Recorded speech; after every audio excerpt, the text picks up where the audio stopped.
আজকে হচ্ছে নার্ভাস সিস্টেমের সংক্ষিপ্তভাবে পড়া শেষ করে পর থেকে বোনস, সামনের শব্দ থেকে বোনস এবং বোনসের সাথে মাসেল অ্যাটাচমেন্ট, এগুলো জয়েন্ট, এগুলো আস্তে আস্তে পড়ানো শুরু করব। সামনের বুধবারে মানে নেক্সট ক্লাসে হয়তো বোনস গুলো পড়ানো শুরু করব আমি। স্যার এগুলা বোনস ছাড়া শুধু এই ফোন দিয়ে পড়লে হবে? না, বোনস নিয়ে এখন যেটা হচ্ছে যে এখান দিয়ে তো আসলে প্রযুক্তি এত উন্নত না যেখানে সবকিছু হয়তো আমি ওটা দেখবো যে ওইটা করা যায় নাকি। আপনাদের যে যেটা হচ্ছে যে বোনস গুলো নিয়ে বোনসের পার্ট গুলো দেখানো সেইগুলো, আর আপনাদের যদি হাতে বোনস না থাকে তাহলেও কিন্তু সমস্যা। হয়তো আপনি দেখবেন কিন্তু সেই দেখাটা কতটা মনে থাকবে সেটা হচ্ছে প্রশ্ন। কিন্তু আলটিমেটলি তো করতে তো হবে, কারণ এখানে বোনসের অংশগুলো না যদি জানেন তাহলে যখন মাসেল গুলো পড়ানো হবে, তারপর বিভিন্ন পার্ট গুলো, আপার লিম্ব লোয়ার লিম্বের পার্ট গুলো পড়ানো হবে, তখন তো কিছুই বোঝা যাবে না ঠিক মতো। এই জন্য হচ্ছে অ্যাটলিস্ট যতটুকু সম্ভব এই লিমিটেশনের ভিতর থেকে ততটুকু চেষ্টা করা হবে এবং লিমিটেশনকে ওভারকাম করার চেষ্টা করা হবে যতটা সম্ভব। কিন্তু এখানে তো কিছু লিমিটেশন থাকবে, এটা তো স্বীকার করতেই হবে। এখানে সরাসরি যেখানে আপনি যে সরাসরি সামনাসামনি থেকে যে কমিউনিকেশন, সেটা আর এই কমিউনিকেশনের ভিতরে বিস্তর ফারাক আছে। আর আপনাদের কাছে তো সবার কাছে তো বোনস নেইও মনে হয়, তাই না? কারোর কাছেই নেই, শিওর কারো কাছেই নেই। সব তো স্যার মেসে। এখন এটা আলটিমেটলি ঠিক মতো মানে কিনা তখনই লকডাউন দিয়ে দিচ্ছে। কি বলতেছেন একটু আর এই জোরে বলেন। ক্লাসটা মানে আমাদের সামনাসামনি করি তাহলে মানে যখন ক্যাম্পাস খুলবে, কেন এটা তো আমাদের তখন হচ্ছে আমরা গ্রুপ করে বোনসটা অ্যাকচুয়ালি কেনা হয়েছিল। আর যেটা হচ্ছে যে আপনার এর পরের যে টপিক গুলো আলটিমেটলি সেটা হয়তো সরাসরি বোনস, কিন্তু বোনসের পার্ট গুলো তো আপনাকে মনে না রাখলে ওখানে তো বুঝতে পারবেন না। ওইটা তো আপনি বোনস পড়ানো হার্ড পার্ট পড়ার সময় তো পড়বেন, কিন্তু যেমন মাসেল, যখন আপনি আপার লিম্ব লোয়ার লিম্বের মাসেল গুলো কোথা থেকে আসতেছে, কোথায় ইনসার্শন হচ্ছে, এখন সে পার্টের নাম বলে, সেই পার্টটা কোন বোনসের কোথায় আছে সেটা যদি আপনি না জানেন তাহলে তো আপনি ওই জিনিসগুলো তখন কোরিলেট করতে পারবেন না। কারণ এরপরে আপার লিম্ব লোয়ার লিম্বের মাসেল, তারপর জয়েন্ট, তারপর অন্যান্য স্ট্রাকচার গুলো পড়ানো হবে, তখন তো এই বোনস সম্পর্কে মোটামুটি আপনার আইডিয়া না রাখলে ওই জিনিসগুলো বুঝতে পারবেন না। তখন আমি কি বললাম, বুঝতে পারলেন তো? আপনি বোনস তো করবেন আলাদাভাবে, বোনসের অনেক কিছু পড়তে হবে, কিন্তু মিনিমাম ওই জিনিসগুলো পড়ানোর জন্য বোনসের বিভিন্ন অংশগুলো আপনাকে জানতে হবে। আমিও বোনস সম্পর্কে আমারও কারণ বোনস আমি ইউজুয়ালি খুব কম পড়াই। বোনস অন্য মানে আমি নার্সিং এ যেমন ক্লাস নিই, আর অ্যানাটমি তো সেকেন্ড ইয়ারে নিয়ে ওখানে ভিসেরা বোনস আমি এমনি খুব একটা পড়াই না কারণ। কিন্তু আমারও যেটা হচ্ছে যে এটা খুব বেশি যে আপনাদেরকে পড়াতে পারবো সেটাও কিন্তু না। যাতে মিনিমাম যেটা হচ্ছে যে ওই টপিক গুলো পড়ানোর সময় যাতে মিনিমাম যতটুকু পড়লে জানলে অ্যাটলিস্ট বুঝতে পারবেন সেটা হচ্ছে চেষ্টা করা। কারণ আপনার সামনাসামনি আরো কিছু জিনিস করতে হবে যেটা শুধু এই অনলাইনে ক্লাস নিয়ে ওই জিনিসগুলো কভার করা আসলে যাবে না। ঠিক আছে? আর এই বোনস আর মাসেলস কি আমাদের যখন ক্যাম্পাস খুলবে তখন রিপিট করা হবে? হ্যাঁ, রিপিট তো সময় থাকলে তো অবশ্যই সময় তো থাকবেই, কারণ আপনাদের আগে তো হচ্ছে যেটা হচ্ছে আগের 8টা ব্যাচের পরীক্ষা আছে, তাদের পরীক্ষার পরে তো আপনাদের পরীক্ষা হবে। কারণ মাঝখানে একটা যে এপ্রিল মাসে যাদের পরীক্ষা ছিল তাদের তো হয়নি, তাদের পরীক্ষাটা তো আগে হবে, তারপরে নেক্সটটা আপনাদেরটা হবে। মাঝখানে তো ক্যাম্পাস খুলে তো সময় অবশ্যই পাওয়া যাবে কয়েক মাস।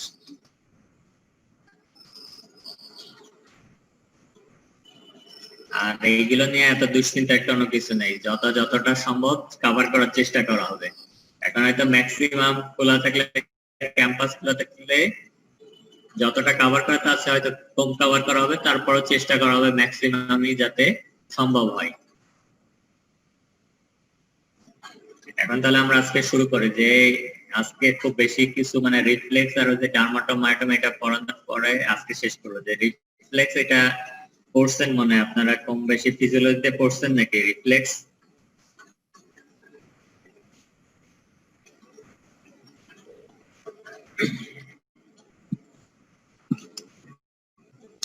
এখন রিফ্লেক্সের ডেফিনেশন যদি একেবারে সহজ সরল ভাষায় বলতে হয় তাহলে রিফ্লেক্স হচ্ছে rapid involuntary motor response due to a sensory stimulus. যে reflex is a rapid involuntary motor response due to a sensory stimulus. আপনি কোন একটা স্টিমুলাস, সেন্সরি স্টিমুলাস দিলে এখানে ইউজুয়ালি সেন্সরিটা ইউজ করা হয়, সেটা সোমাটিক সেন্স হতে পারে, সেটা ভিসেরাল সেন্স হতে পারে।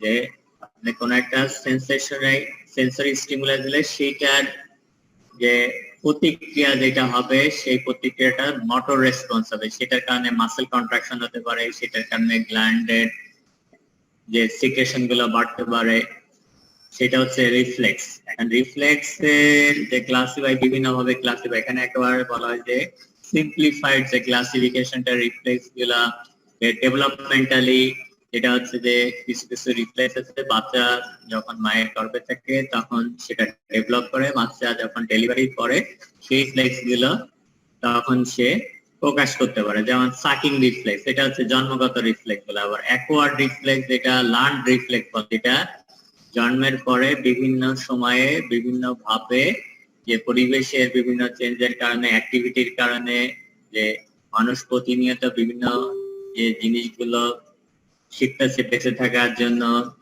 সেই পর্যায়ে যে রিফ্লেক্স গুলো উজ্জিত হয় যেগুলোকে বলা হয় অ্যাকোয়ার্ড রিফ্লেক্স অথবা লার্ন রিফ্লেক্স। রিফ্লেক্স এর যেটা এর বাইরে আরো অনেকগুলো ক্লাসিফিকেশন দেওয়া আছে, যেটা নিচের দিকে বলা হবে যে রিফ্লেক্স গুলো মেইনলি আছে রিফ্লেক্স মেডিয়েটেড হয়।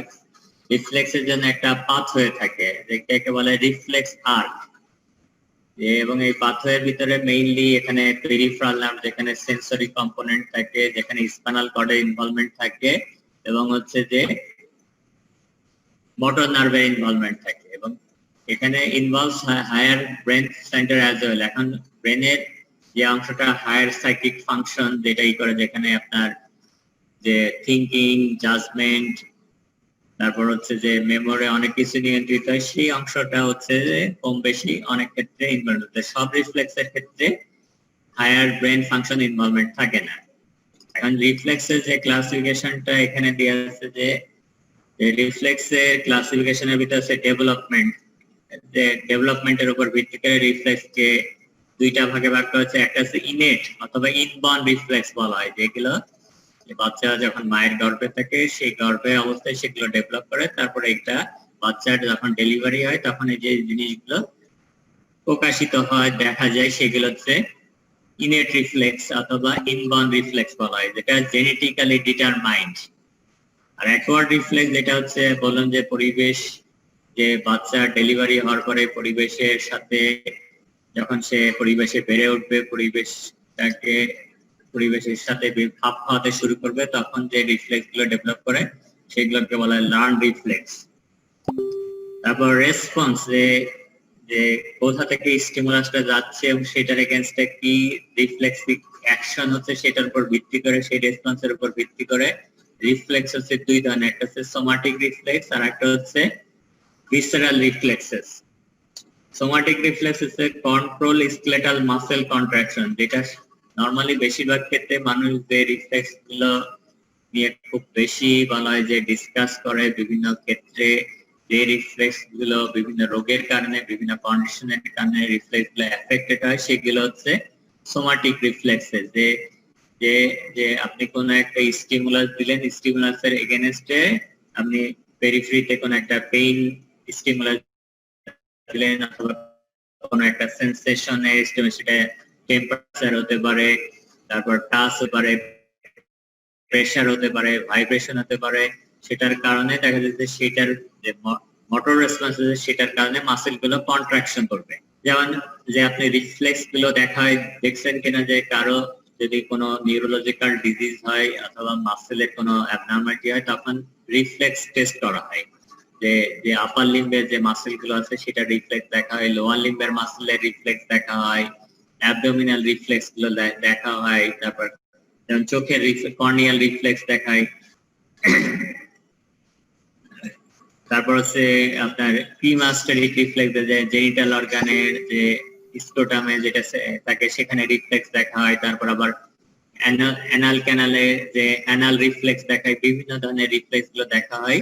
যে রিফ্লেক্স গুলো আপনি দেখার উদ্দেশ্য হচ্ছে যে আপনার কোন রোগের কারণে অথবা কন্ডিশনের কারণে এই রিফ্লেক্স যে পাথওয়ে আছে সেখানে কোনো ড্যামেজ হয়েছে কিনা, যার কারণে রিফ্লেক্স গুলো রেসপন্স প্রোভাইড, রিফ্লেক্সের রেসপন্স আপনি পাচ্ছেন না। এখন রিফ্লেক্স, সোমাটিক রিফ্লেক্সের ভিতরে এখানে লেখা আছে including superficial and stress reflexes. Superficial reflexes usually যে রিফ্লেক্সেস গুলো কমনলি দেখা যায় পেটের ভিতরে, পেটে যে রিফ্লেক্স দেখায়, আপনারা দেখছেন কিনা অনেক সময় পেটের এখানে আঁচড় দিয়ে দেখা হয় যে পেটের যে 4টা কোয়াড্রেন্ট আছে সেই কোয়াড্রেন্টের যে নিচের দিকে সাইডের দিকে আঁচড় দেওয়া হয়, সেটা ইউজুয়ালি চাবির যে নিচের দিকে অংশ থাকে সেটা দিয়ে স্ক্র্যাচ করলে যদি আপনার রিফ্লেক্স, আপনার যদি কোনো ডিজিজ না থাকে, আপনি যদি অন্য কোনো নিউরোলজিক্যাল সমস্যায় না ভোগেন, তাহলে আপনার যদি অ্যাবডোমিনাল রিফ্লেক্স গুলো ঠিক থাকে তাহলে অ্যাবডোমিনাল মাসেল গুলো কন্ট্রাক্ট করবে। এটা হচ্ছে one kind of superficial reflexes. তারপর হচ্ছে প্লান্টার রেসপন্স, এটার নাম শুনছেন তো? নাম শুনছেন প্লান্টার রেসপন্সে?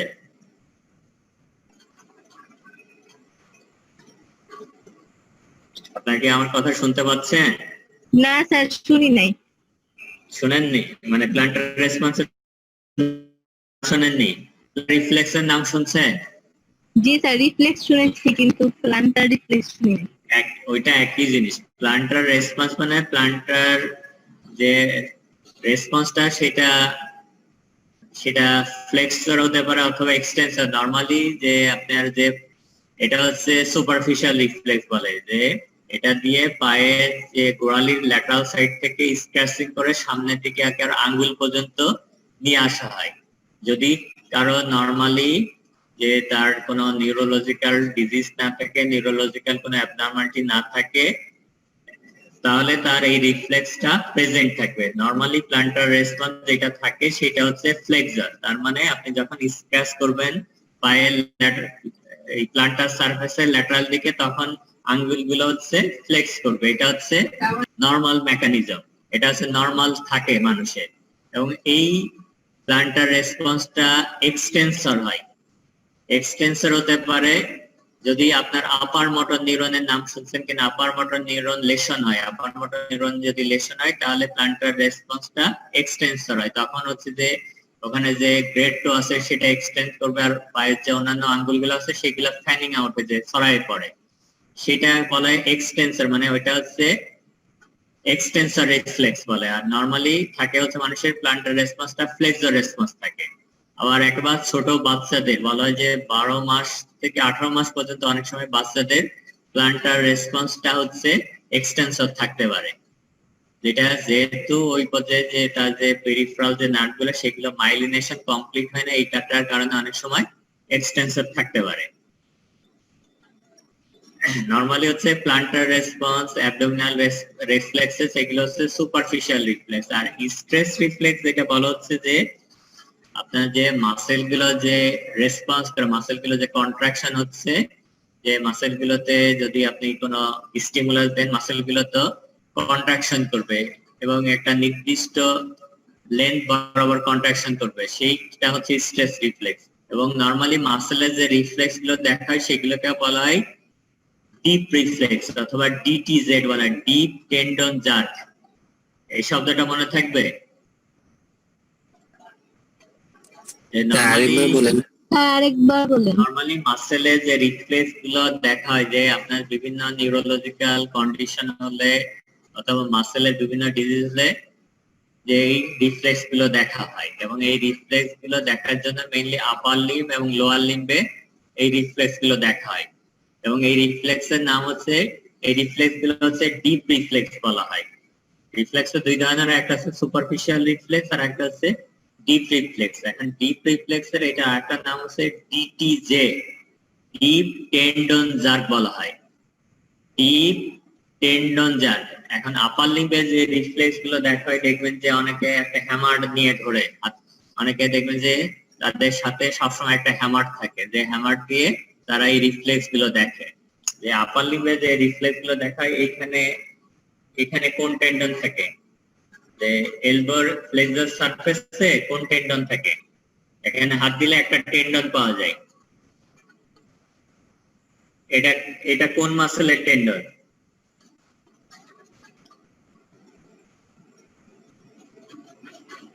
আমি আপনাকে দেখতে পাচ্ছেন আমার হাত? জি স্যার। দেখা যায় এই হাতে জি স্যার। এখানে প্লেস করলে দেখবেন যে একটা টেন্ডন পাওয়া যায়। এই টেন্ডনটা কোন টেন্ডন, কোন মাসেলের টেন্ডন? Sir biceps. বাইসেপস এর টেন্ডন। এই টেন্ডনটা রিফ্লেক্স দেয়। দেখবেন যে যারা রিফ্লেক্স দেখবে তখন হাতটা এখানে দিয়ে একটা হ্যামার দিয়ে এখানে একটা হাতের উপরে এই আঙ্গুলের উপরে হ্যামারিং করে, তাহলে তখন এই যে আপনার বাইসেপসটা কন্ট্রাকশন করবে। তার মানে আপনার যদি কন্ট্রাকশন, আপনার যদি স্ট্রাকচার ঠিক থাকে, কোনো নিউরোলজিক্যাল ডিজিজ না থাকে, নিউরোলজিক্যাল অ্যাবনরমালিটি না থাকে, তাহলে আপনার বাইসেপসটা নরমালি কন্ট্রাকশন করবে। আবার বাইসেপস যদি কন্ট্রাকশন না করে অথবা বেশি কন্ট্রাকশন করে, খুব দ্রুত কন্ট্রাকশন করে, তাহলে সেটা হচ্ছে অ্যাবনরমাল। আমি কি বললাম বুঝতে পারলেন? জি স্যার। আজান হচ্ছে, আমি একটু ওয়েট করতেছি, আজান হচ্ছে। হ্যাঁ, এখন যেটা বলতেছিলাম যে ডিপ টেন্ডন যার কথা, আবার ডিপ রিফ্লেক্সের ভিতরে আপার লিম্বে যে রিফ্লেক্স গুলো দেখা, একটা হচ্ছে বাইসেপস জার, বাইসেপস। তারপর একটা হচ্ছে ট্রাইসেপস, এটা হচ্ছে পিছনের দিকে। দেখবেন যে এখানে হ্যামার দিয়ে এই টেন্ডনের উপরে হ্যামারিং করলে তখন এই ট্রাইসেপস মাসলটা কন্ট্রাকশন করবে। আর একটা দেওয়া হয় যে এটা এখানে দেখা হয়, আপনি কি দেখতে পাচ্ছেন? আপনারা দেখা যায়? জি স্যার। এইখানে হচ্ছে রেডিয়াল সাইডের দিকে, এখানে টেন্ডনের উপর হ্যামারিং করা, যেটা হচ্ছে সুপাইনেটর জার্ক অথবা ব্রাকিও রেডিয়ালিস জার্ক বলা হয়। তাহলে তিনটা আপার লিম্বে তিনটা টেন্ডনের রিফ্লেক্স দেখা হয়। একটা হচ্ছে বাইসেপস, ট্রাইসেপস আর হচ্ছে সুপাইনেটর। এই তিনটা জার্ক দেখা হয়। যদি কারো, এই জন্য হচ্ছে যে কারো জার্কটা কি অ্যাবনর্মাল কিনা সেটা জাজমেন্ট করার আগে অবশ্যই আপনার নর্মাল যেরকম হয়, রেসপন্স কিরকম হয় সেটা আপনাকে দেখতে হবে। না হলে আপনি বুঝতে পারবেন যে কোনটা অ্যাবনর্মাল। যদি আপনাকে কোনো একটা অ্যাবনর্মাল দেওয়া হয় তাহলে আপনি বুঝবেন না সেটা কি অ্যাবনর্মাল না নর্মাল। এই জন্য হচ্ছে আগে যাদের কোনো ডিজিজ না থাকে, নিউরোলজিক্যালি যারা ইনট্যাক্ট থাকে, কোনো সমস্যা থাকে না, তাদের জার্কটা কিরকম সেটা আগে দেখতে হয়। তারপর হচ্ছে যাদের নিউরোলজিক্যাল ডিজিজ থাকে তাদের জার্কটা কিরকম সেটা আপনি তখন ডিফারেন্স করতে পারবেন। আমি কি বললাম বুঝতে পারলেন তো? যে আপার মোটর নিউরন এবং লোয়ার মোটর নিউরন দুইটা শব্দ আছে। দুইটা শব্দের কথা আমি বলছিলাম কিনা, বলছিলাম না বলিনি? বলছিলাম? স্যার বলা হয় নাই। আপার মোটর নিউরন যেটা বলা হয় যে যেটা ডেফিনেশনটা বলে দিয়েছে যে pyramidal cell in its axon up to anterior horn cell. যে পিরামিডাল, যেটা সেরিব্রাল কর্টেক্স থেকে যে নার্ভ, যে অ্যাকশন গুলো যে নার্ভ ফাইবার গুলো আসতেছে, যে অ্যাকশন গুলো আসতেছে up to anterior horn cell, যে স্পাইনাল কর্ডের এন্টিরিয়র হর্নের আগ পর্যন্ত এই নার্ভের এই অংশটাকে বলা হয় আপার মোটর নিউরন। যে মোটর যে নিউরনটা থাকে, এবং যে ব্রেন থেকে যে ক্রেনিয়াল নার্ভ উৎপত্তি হচ্ছে, ক্রেনিয়াল নার্ভের নিউক্লিয়ার আগ পর্যন্ত অংশ হচ্ছে আপার মোটর নিউরনের অংশ। আমি কি বললাম বুঝতে পারলেন তো? স্যার আরেকবার একটু বলেন।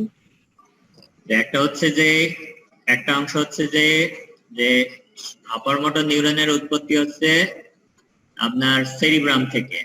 সেরিব্রামের যে সেরিব্রাল যে কর্টেক্স থাকে সেখান থেকে উৎপত্তি হয়। এটা ডেফিনেশনটা যেটা বলা আছে, pyramidal cell and its axon up to anterior horn cell. Pyramidal cell গুলো থাকে হচ্ছে সেরিব্রাল কর্টেক্স, এবং ওখান থেকে যে অ্যাকশন গুলো আসতেছে সেটা স্পাইনাল কর্ডের এন্টিরিয়র হর্নের আগ পর্যন্ত অ্যাকশনের যে অংশটা সেটা হচ্ছে আপার মোটর নিউরন। এখন শুধু তো এই অংশ না, এটার সাথে আরো কিছু আছে। ক্রেনিয়াল নার্ভ তো ব্রেন থেকে উৎপত্তি হয়, ক্রেনিয়াল নার্ভের নিউক্লিয়াস থাকে, সেই নিউক্লিয়াসের আগ পর্যন্ত অংশ হচ্ছে আপার মোটর নিউরনের অংশ।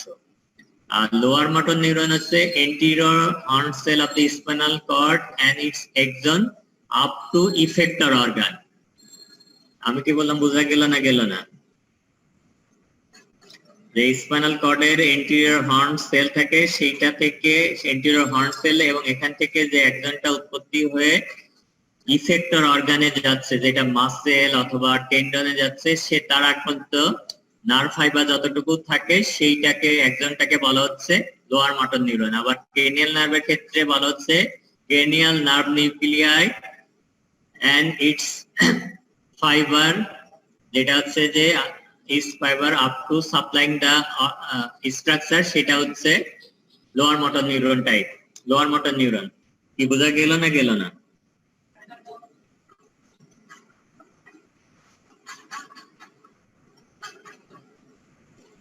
জি স্যার। নাকি বুঝতে পারলেন তো? এখন আপার মোটর নিউরন এবং লোয়ার মোটর নিউরন লেশন, এখন বিভিন্ন আমাদের যে নার্ভাস সিস্টেমের যে রোগগুলো হয়, যেমন ব্রেন এবং স্পাইনাল কর্ডে যে রোগগুলো হয়, সেগুলোকে upper motor neuron type of lesion ধরা হয়। আর পেরিফেরাল যে নার্ভ গুলো, যেমন ক্রেনিয়াল নার্ভ, স্পাইনাল নার্ভের যে ডিজিজ গুলো হচ্ছে, সেগুলো হচ্ছে lower motor neuron type of নয়। এবং স্পাইনাল কর্ডের এন্টিরিয়র হর্ন যদি এফেক্টেড হয়, সেটা হচ্ছে lower motor neuron type of lesion হবে। তার মানে আমাদের যে বিভিন্ন রোগগুলো আছে, যেমন স্ট্রোক অথবা হেড ইনজুরি অথবা স্পাইনাল কর্ড ইনজুরি অথবা স্পাইনাল কর্ডের যে বিভিন্ন কন্ডিশন গুলো হচ্ছে, সেগুলো হচ্ছে আপার মোটর নিউরনের সমস্যা। আর লোয়ার মোটর, যেমন পোলিওমাইলাইটিস, তারপর হচ্ছে যে বিভিন্ন যে নার্ভ পালসি হয়, জিবিএস, যে তারপর ফেসিয়াল পালসি, নার্ভ পালসি, এগুলো হচ্ছে যে বেলস পালসি। ফেসিয়াল পালসি দুই ধরনের, আপার মোটর নন লোয়ার মোটর দুইটা হতে পারে, কিন্তু বেলস পালসি এই ডিজিজ গুলো হচ্ছে লোয়ার মোটর নিউরন টাইপ। বোঝা গেল? জি স্যার। এখন এই রোগগুলো যে আপনি কোন একজন পেশেন্ট, এখন যে ধরেন একজন আসলো, যে সে বলল যে আমার হাতের শক্তি কম লাগতেছে, আমার হাতের অনুভূতি কম পাচ্ছি, তাহলে তো আপনাকে তখন বের করতে হবে এটা কি আপার মোটর নিউরন লেশন না লোয়ার মোটর নিউরন লেশন। তাহলে আপনি তখন কিভাবে ডিফারেন্সিয়েট করবেন? এবং এই ডিফারেন্সিয়েটিং পয়েন্টের মেইন পয়েন্ট হচ্ছে রিফ্লেক্স বলা হয় একটা, যে রিফ্লেক্স দিয়ে আপনি ডিফারেন্স করতে পারবেন এটা কি আপার মোটর নিউরন লেশন না lower motor neuron lesion. Upper motor neuron লেশনে যে ডিপ টেন্ডন জার্ক যেগুলো থাকে, সেগুলো এক্সাজারেটেড থাকে, মানে সেই জার্ক গুলো বেশি পাওয়া যায়। আর লোয়ার মোটর নিউরন লেশন হলে ডিপ টেন্ডন জার্ক সেগুলো ডিমিনিশ থাকে অথবা অ্যাবসেন্ট থাকে। বোঝা গেল? জি স্যার। আর আরেকটা প্লান্টার রেসপন্স এর কথা বলতেছিলাম। প্লান্টার রেসপন্স হচ্ছে আপার মোটর নিউরন টাইপের লেশনে ফ্লেক্স এক্সটেন্সর থাকে, আর লোয়ার মোটর নিউরন টাইপে এটা থাকে হচ্ছে অ্যাবসেন্ট থাকতে পারে অথবা ডিমিনিশ থাকতে পারে, ফ্লেক্সর ডিমিনিশ থাকে। এইটাকে বলা হয় ব্যাবনিস্কি সাইন বলা হয়। যে প্লান্টার রেসপন্সের আরেকটা নাম হচ্ছে ব্যাবনিস্কি সাইন। ব্যাবনিস্কি সাইন পজিটিভ থাকে হচ্ছে আপার মোটর নিউরন লেশনে, আর নেগেটিভ থাকে হচ্ছে লোয়ার মোটর নিউরন লেশনে। তার মানে আপার মোটর নিউরন কোনো লেশন হলে পেশেন্টের যদি আপনি প্লান্টার রেসপন্স দেখেন, তাহলে তার প্লান্টার রেসপন্সটা এক্সটেন্সর পাবেন। আর লোয়ার মোটর নিউরন লেশন হলে প্লান্টার রেসপন্সটা অ্যাবসেন্ট হতে পারে অথবা ডিমিনিশড হতে পারে। যেটাকে যে এক্সটেন্সর হলে পজিটিভ বলা হয় ব্যাবনিস্কি সাইন, আর ডিমিনিশড হলে ব্যাবনিস্কি সাইন হচ্ছে অথবা অ্যাবসেন্ট হলে নেগেটিভ বলা হয়। বোঝা গেল? জি স্যার। এই জন্য এখন পর্যন্ত আপনি অনেক ডিফারেন্সিয়েটিং পয়েন্ট আছে, কিন্তু আপার মোটর নিউরন লেশন এবং লোয়ার মোটর নিউরন লেশন যেটার মেইন ডিফারেন্সিয়েটিং যে এক্সামিনেশন পয়েন্ট হচ্ছে এই রিফ্লেক্স। এই রিফ্লেক্স গুলো যদি আপনি সঠিকভাবে সুচারুভাবে এক্সামিন করতে পারেন, তাহলে আপনি আইডেন্টিফাই করতে পারবেন যে এটা কি আপার মোটর নিউরন লেশন না লোয়ার মোটর নিউরন লেশন। তারপরে আপনাকে আবার করতে হবে, বিভিন্ন ধরনের এক্সামিন করে দেখতে হবে যে স্পেসিফিক কোন পয়েন্টের সমস্যার কারণে এই সমস্যাটা তৈরি হচ্ছে, সেটা এটা কি ব্রেনের না স্পাইনাল কর্ডের সমস্যা, না আপনাদের পেরিফেরিতে যে নার্ভ গুলো আছে সেই নার্ভের কোনো সমস্যার কারণে হচ্ছে, এবং নার্ভের কোন জায়গায় সমস্যা হওয়ার কারণে আপনার এই উপসর্গগুলো হচ্ছে, তখন আপনি আইডেন্টিফাই করতে পারবেন।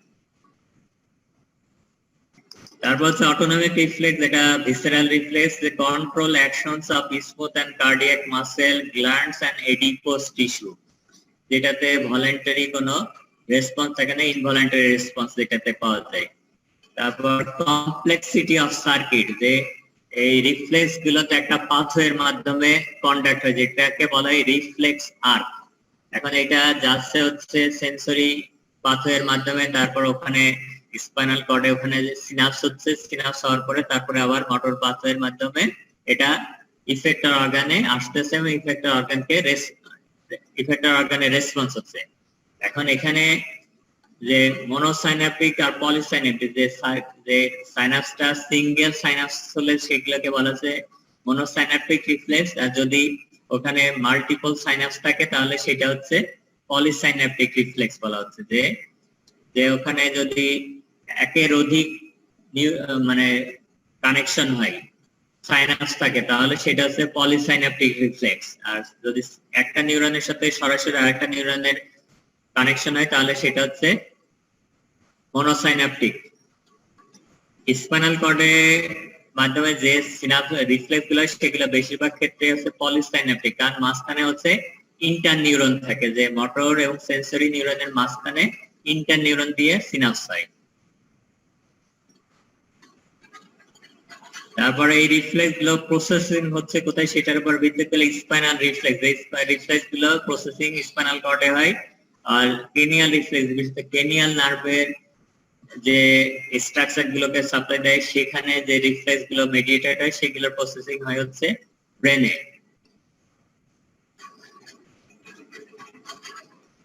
এখন রিফ্লেক্স আর্কটা একটু পড়তে হবে, যে এটা পরীক্ষাতে অনেক সময় ধরা হয় যে রিফ্লেক্স আর্কের কম্পোনেন্ট হচ্ছে 5টা কম্পোনেন্ট বলে, এটা পড়ছেন আপনারা। যে রিসিপ্টর, যে আপনি যেখানে আপনি স্টিমুলাস দিবেন, যেখান থেকে স্টিমুলাস গুলো আসবে, যেটা হচ্ছে রিসিপ্টর বলা হচ্ছে সাইট অফ স্টিমুলাস। তারপর হচ্ছে সেন্সরি নিউরন দিয়ে এই স্টিমুলাস গুলো সেন্ট্রাল নার্ভাস স্পাইনাল কর্ডে যাবে, যে transmit afferent impulse to the central nervous system. তারপর হচ্ছে ইন্টিগ্রেশন সেন্টার, যেখানে ইন্টিগ্রেশন হবে, সমন্বয় হবে, যেটা মনোসাইন্যাপটিক আর পলিসাইন্যাপটিক রিজন উইদিন দা সেন্ট্রাল নার্ভাস সিস্টেম। যেটা বেশি যে স্পাইনাল কর্ডের ক্ষেত্রে যেটা হয়, যে স্পাইনাল কর্ডের ভিতরে যেখানে মোটর এবং সেন্সরি যে নিউরন সেটা যেখানে সমন্বয় হচ্ছে, কানেকশন হচ্ছে। তারপর হচ্ছে মোটর নিউরন দিয়ে conducts efferent impulses from the integration centre to the effector organ. আর ইফেক্টর অর্গান যেটা হচ্ছে যে পেরিফেরিতে যেটা থাকে, যে মাসেল থাকে অথবা বডিতে যে গ্ল্যান্ড থাকতে পারে ভিতরে, অথবা স্মুথ মাসেল, কার্ডিয়াক মাসেল থাকতে পারে, সেটা হচ্ছে ইফেক্টর। তাহলে এখানে 5টা receptor, sensory neuron, integration centre, motor neuron এবং ইফেক্টর অর্গান অথবা ইফেক্টর যে পার্ট থাকে, সেই 5টা অংশ মিলেই হচ্ছে এই রিফ্লেক্স আর্কটা তৈরি হয়। এখানে ছবিটা দেওয়া আছে, দেখেন রিফ্লেক্স আর্কের ছবি হচ্ছে এইটা। এটা হচ্ছে রিসিপ্টর সাইট, এটা হচ্ছে সেন্সরি নিউরন, তারপরে এটা হচ্ছে ইন্টিগ্রেশন সেন্টার। এইটা এখানে যে রিসিপ্টরটা, এখানে যে ইন্টিগ্রেশনটা দেখাচ্ছে, সিনাপসটা দেখাচ্ছে, এটা হচ্ছে পলিসিনাপস, কারণ এখানে মোটর এবং সেন্সরি নিউরনের মাঝখানে আরেকটা নিউরন আছে যেটার নাম হচ্ছে ইন্টার নিউরন।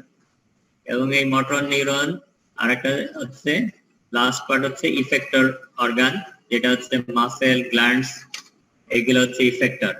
এটা হচ্ছে টোটাল কমপ্লেক্স রিফ্লেক্স পাথওয়ে বলা হয় এটাকে।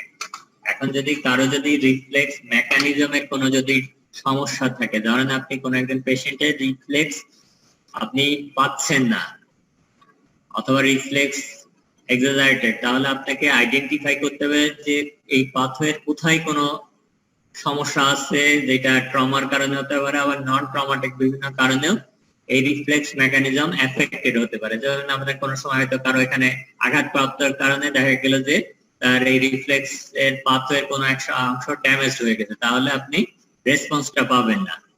আবার দেখা যায় যে আপনি যে কোনো রোগের কারণে, যেমন টিউমার অথবা ইনফেকশন অথবা অন্য কোনো কারণে যদি নার্ভটা কম্প্রেস হয়, সেক্ষেত্রেও রিফ্লেক্সটা পরিবর্তন হতে পারে, সেটা ডিমিনিশড হতে পারে। আর যদি আপনার স্পাইনাল কর্ড অথবা ব্রেন যদি ক্ষতিগ্রস্ত হয়, তখন যদি আপার মোটর নিউরন ক্ষতিগ্রস্ত হয়, তখন কিন্তু রিফ্লেক্সটা হচ্ছে এক্সাজারেটেড হয়।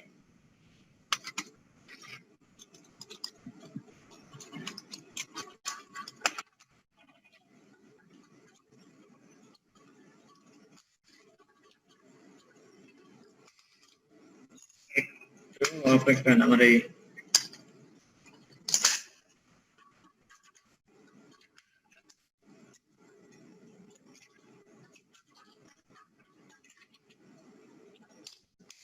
তাহলে রিফ্লেক্স এইটা হচ্ছে সংক্ষিপ্তভাবে রিফ্লেক্স সম্পর্কে এটাই, এতটুকু আপাতত জানলেই হবে। পরে যদি বিস্তারিত পড়ানোর দরকার হয় পরে আমি আবার পড়াই দেব, তবে এটা মনে হয় আপাতত দরকার হবে না।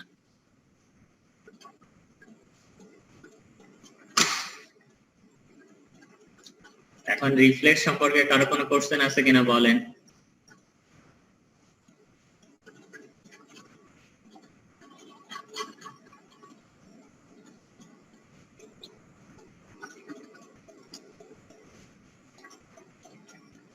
আপনারা কি শুনতে পাচ্ছেন? জি স্যার। জি স্যার। রিফ্লেক্স নিয়ে কোনো কোশ্চেন আছে কিনা বলেন? না স্যার। আপার motor neuron, lower motor neuron, তাহলে কোনো সমস্যা আছে কিনা বলেন? আপার motor neuron, lower motor neuron একটু পড়াই দিতে হবে, যে নেক্সট ক্লাসের আগে আমি একটু পড়াই দেবো, 10 মিনিট ওটা পড়াই দেবো। এমনি কোনো কনফিউশন আছে যে আপার মোটর নিউরন এবং লোয়ার মোটর নিউরন এটার উপর ভিত্তি করে কিন্তু আপনাকে আপনি যে নিউরোলজিক্যাল যে কন্ডিশন অথবা নিউরোলজিক্যাল যে বিভিন্ন ডিজিজ গুলো হয় সেগুলো, যে এইটা হচ্ছে যে আপনার কোন রোগগুলোকে upper motor neuron lesion categorize করায়, কোন গুলোকে লোয়ার মোটর নিউরন ক্যাটাগরাইজ করা, এবং আপনাকে এটাকে ডিফারেন্সিয়েট করতে হবে ক্লিনিক্যালি। হচ্ছে এটা ডিফারেন্সিয়েট করা হচ্ছে মেইনলি হচ্ছে ক্লিনিক্যালি, পাশাপাশি আপনাকে তখন পরবর্তীতে ইনভেস্টিগেশন করতে হয়। কিন্তু এটার এখন পর্যন্ত মেইন ভিত্তি হচ্ছে ক্লিনিক্যাল ভিত্তি, যেটা হচ্ছে আপনাকে বিভিন্ন ধরনের রিফ্লেক্স টেস্ট করার মাধ্যমে দেখায়। আপনারা দেখছেন যে চোখে রিফ্লেক্স দেখে, চোখে রিফ্লেক্স দেখে, দেখছেন এটা?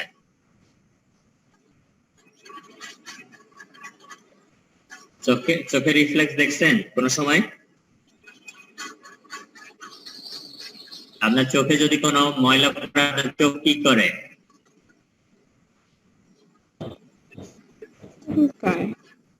চোখ তো বন্ধ হয়ে যায়, অটোমেটিক্যালি তো বন্ধ হয়ে যায় না? এটাও তো এক ধরনের রিফ্লেক্স। তারপর দেখবেন যে মানুষের যে জীবিত না মৃত অথবা ব্রেনের বিভিন্ন কন্ডিশনের কারণে যখন কর্নিয়াল মানে ভিতর দিয়ে লাইটটা পাস করায়, লাইট রিফ্লেক্স যেটা বলে, যে লাইটটা পাস করায় দেখা যায় যে পিউপিলটা ডাইলেট না কনস্ট্রিক্ট আছে, সেটা দেখায়। যে নরমালি মানুষের যদি চোখে লাইট ফেলানো হয় তাহলে পিউপিলটা কনস্ট্রিক্ট করবে, এটা হচ্ছে নরমাল রেসপন্স। যদি কারো পিউপিলটা ডাইলেট থাকে অথবা সবসময় কনস্ট্রিক্ট থাকে সেটা হচ্ছে অ্যাবনর্মাল। এই জন্য চোখে অনেক সময় দেখবেন যে কোন একজন মানুষ যদি আনকনসিয়াস থাকে অথবা তার জীবনের অস্তিত্ব না থাকে, তখন দেখবেন যে হেলথ কেয়ার প্রোভাইডাররা টর্চ লাইট দিয়ে তার চোখে লাইট ফেলে, লাইট দিয়ে তার রিফ্লেক্স, চোখে যে কর্নিয়াল রিফ্লেক্স, যে লাইট রিফ্লেক্স, যে পিপিলের যে কনস্ট্রিকশন না ডাইলেটেশন আছে না হচ্ছে কিনা সেগুলো কিন্তু দেখে। এবং এক চোখে লাইট ফেললে সেই চোখে যেমন কনস্ট্রিকশন করবে, বিপরীত পাশে চোখের পিপিলটাও হচ্ছে কনস্ট্রিকশন করবে। এটা হচ্ছে নরমালি যদি কারো নার্ভাস সিস্টেম অথবা তার ব্রেন যদি ঠিক থাকে তাহলে এইটা আপনি পাবেন, আর যদি অ্যাবনর্মাল থাকে তাহলে বিপরীত কিছু পাবেন। এরপর হচ্ছে ডার্মাটম, মায়োটম। 10 মিনিটের ভিতরে এটা শেষ করে দিব।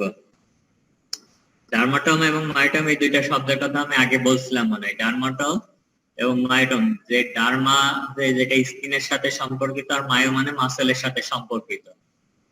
ডার্মাটম হচ্ছে the sensory distribution of each nerve root is called the dermatome. এটা মেইনলি ডেফিনেশন হচ্ছে the area of skin supplied by a single nerve root, single spinal nerve, এটাকে বলা হচ্ছে ডার্মাটম। মনে থাকবে? জি স্যার। এখন ডার্মাটম যেটা হচ্ছে স্পাইনাল কর্ডের সেগমেন্টের কথা কতগুলো বলছিলাম? সেগমেন্টের কথা বলছিলাম 31 স্যার। হ্যাঁ বলছিলাম তো, 31টা স্পাইনাল সেগমেন্ট থেকে, যে প্রত্যেকটা সেগমেন্ট থেকে এক জোড়া করে স্পাইনাল নার্ভ উৎপত্তি হয়। জি স্যার। এখন এই ডার্মাটোমের ক্লিনিক্যাল সিগনিফিকেন্স কি, ডার্মাটোমকে কেন এক্সামিন, কারণ আপনাকে যখন বিভিন্ন নিউরোলজিক্যাল কন্ডিশন হয় তখন এই ডার্মাটোম এবং মায়োটম অ্যাসেসমেন্ট করতে হয়, এবং এই অ্যাসেসমেন্টের উপর ভিত্তি করে ট্রিটমেন্ট প্ল্যানটা ঠিক করা হয়। যে যেমন আপনার যখন সেকেন্ড ইয়ারে উঠবেন তখন তো স্পাইনাল কর্ড ইনজুরি যে ইউনিট আছে সিআরপি তে, সেখানে তো প্লেসমেন্ট থাকবে, এবং সেটার যে অ্যাসেসমেন্ট যেটা করা হয় সেটার মেইন ভিত্তি হচ্ছে ডার্মাটোম এবং মায়োটম। ওখানে একটা স্কেল দিয়ে অ্যাসেসমেন্ট করে যেটার নাম হচ্ছে American spinal injury association impairment scale. যে স্কেলের ভিত্তি হচ্ছে ডার্মাটোম এবং মায়োটম। সেই আপনার সেই অ্যাসেসমেন্ট ফর্মটা আপনাকে পূরণ করতে হবে। সেই অ্যাসেসমেন্টের ফলের উপর নির্ভর করে হচ্ছে ওই পেশেন্টটার নিউরোলজিক্যাল স্ট্যাটাস কি সেটা। এখন ডার্মাটোমের clinical significance, dermatomes are useful to help localize neurological levels particularly in radiculopathy. আপনার কোন নিউরোলজিক্যাল লেভেল এ আপনার সমস্যা আছে সেইটা আপনার ডার্মাটোম সেইটা লোকালাইজ করতে আপনাকে সাহায্য করবে। যদি দেখা যায় কারো যদি সার্ভাইকাল স্পাইনাল কর্ড ইনজুরি হলো, এখন সার্ভাইকাল স্পাইনাল কর্ড ইনজুরি কোন লেভেলে ইনজুরি হলো সেই লেভেলের উপরে ডার্মাটোম গুলো, সেই লেভেলের উপরে যে স্পাইনাল নার্ভ গুলো আছে সেই নার্ভের যে স্কিনকে সাপ্লাই দিচ্ছে সেখানে আপনি সেন্সেশনটা ঠিক পাবেন। কিন্তু যেখানে স্পাইনাল কর্ড ইনজুরি হয়েছে তার নিচে যে স্পাইনাল নার্ভ গুলো আছে সেখানে আপনি সেন্সেশনটা ঠিক মতো পাবেন না, অনেক ক্ষেত্রে একেবারেই পাবেন না। তাহলে আপনি বুঝতে পারবেন যে কোন লেভেলে তার ইনজুরি আছে সেটা আপনি বুঝতে পারবেন। অথবা অনেক সময় দেখা যাচ্ছে যে আপনার স্পাইনাল কর্ড ইনজুরি হলে যে সাধারণত পুরোপুরি ইনজুরি হলে নিচে যে পার্টটা থেকে পুরোপুরি সবকিছুই লস হয়, কিন্তু যদি দেখা যায় যে আংশিকভাবে ক্ষতিগ্রস্ত হয় অথবা কোনো একটা নার্ভ রুট যদি কোনো কারণে ক্ষতিগ্রস্ত হয়, তখন কিন্তু আপনি যে বুঝতে পারবেন যে ওই নার্ভ রুটের ডিস্ট্রিবিউশন যে স্কিনে যে অংশটা সাপ্লাই দিচ্ছে সেখানে যদি আপনি কোনো অনুভূতির সমস্যা পান তাহলে আপনি ধরে নিতে পারবেন ওই নার্ভ রুটের কোথাও কোনো সমস্যা আছে।